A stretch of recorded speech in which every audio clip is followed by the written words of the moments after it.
আসসালামু আলাইকুম এভরিওয়ান, সবাই কেমন আছেন? আই হোপ সবাই ভালো আছেন। আমিও ভালো আছি আপনাদের দোয়ায়। কিছুদিন আগে আমি গিয়েছিলাম মিরপুর বড়বাজার ইকো পার্কে। ইকো পার্কে কী আছে দেখতে চাইলে পুরো ভিডিওটি দেখবেন। আমি 20 টাকার টিকিট কিনে পুরো পার্কে ঘুরলাম। এই পার্কে ঘুরে অনেক ভালো লাগলো। এখানে অনেক কিছু আছে দেখার মতো। আপনারা চাইলে এই পার্কে ঘুরতে পারবেন মাত্র 20 টাকার টিকিট কিনে। বাচ্চাদের জন্য এই ইকো পার্ক অনেক পারফেক্ট।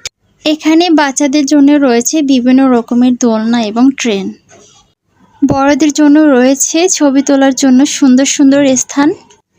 দেহ মনকে সুস্থ রাখার জন্য প্রয়োজন ব্যায়াম করা। আর এই পার্কে রয়েছে নিরিবিলি রাস্তা, তাই ব্যায়াম করার জন্য এই পার্কটি বেছে নিতে পারেন। এই পার্ককে এক কথায় ছোটোখাটো রিসোর্ট বলা যেতে পারে। এটি তুরাগ নদীর তীরে অবস্থিত। মিরপুর থেকে এই পার্কে যেতে সময় লাগবে মাত্র 30 মিনিট। মিরপুর থেকে এই পার্কে যেতে যাওয়া আসা গাড়ি ভাড়া লাগবে মাত্র 200 টাকা। খুব কম খরচে এই ছোটোখাটো রিসোর্টের মতো পার্কে ঘুরে আসতে পারবেন। এই পার্কটি আমার কাছে খুব ভালো লেগেছে। বিশেষ করে বাচ্চাদের মানসিক বিকাশের জন্য এই পার্কটি অনেক ভালো, পাশাপাশি বড়দের জন্য অনেক ভালো। শহরের বাচ্চারা বেশিরভাগ সময় বাসায় থাকে, তাই ওদের মানসিক বিকাশ তেমন ভালো হয় না। তাই আমাদের উচিত যাদের ঘরে ছোট বাচ্চা আছে সপ্তাহে একবার কোথাও না কোথাও ঘুরতে যাওয়া। ছোটদের পাশাপাশি বড়দেরও সপ্তাহে একবার কোথাও না কোথাও ঘুরতে যাওয়া উচিত। আমি সপ্তাহে একবার ঘুরতে যাই। আমার ঘুরতে অনেক ভালো লাগে। মুক্ত বিহঙ্গের মতো, মুক্ত পাখির মতো ডানা মেলে আকাশে। এখানে বিশেষ একটা ট্রেন ছিল, বাচ্চারা উঠছিল, তো অনেকক্ষণ ধরেই দেখছিলাম ওরা ট্রেনে জার্নি করতেছিল। তো আমি ভাবলাম আমি তো ট্রাই করি ওদের সাথে ট্রেনে উঠি।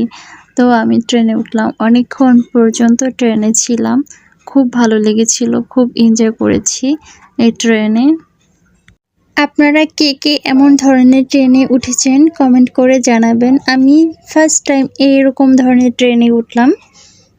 ইকো পার্কের এই জায়গাটা ছিল নিরিবিলি ও শান্ত। যারা যারা শান্ত পরিবেশ পছন্দ করো বা মানুষের সামনে ছবি তুলতে লজ্জা লাগে, তাদের জন্য এই জায়গাটা ছিল বেস্ট। আমি একটু নিরিবিলি পরিবেশ পছন্দ করি, তাই আমি এখানে কিছুক্ষণ হাঁটাহাঁটি করলাম আর তারপর ছবি তুললাম। আমার ঘুরতে খুব ভালো লাগে। আমার মতো কার কার ঘুরতে ভালো লাগে কমেন্ট করে জানাবেন।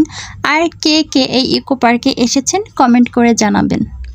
যারা যারা এই পার্কে আসেননি তারা আসতে পারেন। পার্কটি অনেক সুন্দর, আসলে আপনাদের অনেক ভালো লাগবে। সবার জন্য রইল আমার তরফ থেকে ভালোবাসা, অভিনন্দন। সবাই ভালো থাকবেন, সুস্থ থাকবেন, আর আমার ভিডিও বেশি বেশি করে দেখবেন। আল্লাহ।